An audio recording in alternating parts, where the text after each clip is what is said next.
However, embryology is the latest discovery of science. Embryology is a subject of study of the growth of child or a human within the embryo of a mother.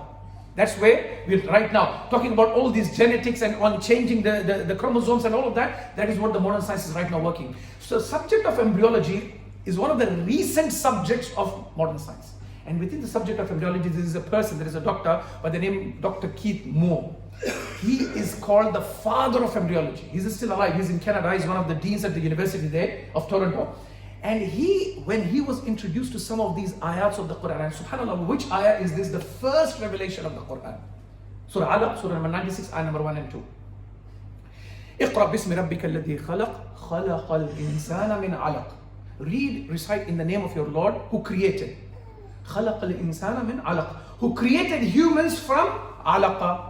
Now, alaqa, Arabic word, several connotations, different meanings. One of its meaning is congealed clot of blood. You've been created from a congealed clot of blood. Right, that's one meaning. So when Professor Keith Moore, he came across this ayah, he was like, how does this add up? He went back, he did his research, and yes, the fetus, the baby in the womb of the mother, in the early stages, is a congealed clot of blood.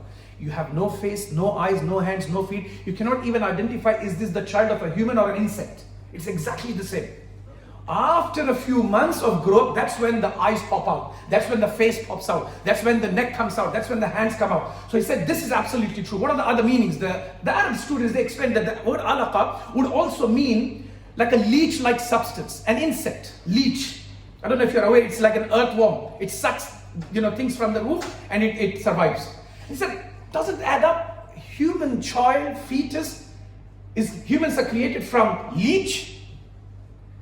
He goes back to his laboratory. He works on it for a couple of months. And he says that until that point, nobody had been able to research or find or discover the early few weeks of the development of a fetus. So we're talking about months of development. Now we're going into the first few days of the development of the child.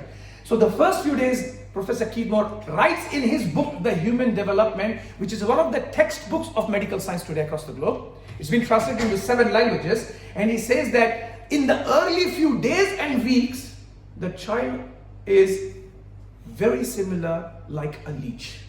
So he says even this meaning of this ayah is absolutely true. And there are several other ayahs of the Qur'an which talk about the subject of embryology. And Professor Keith Moore kept on researching on that. And finally he said that I would include some of these verses in his textbook, saying that this is where I got this information from. So subhanAllah, Qur'an is not a book of the past, but Qur'an is a book of guidance for the future as well.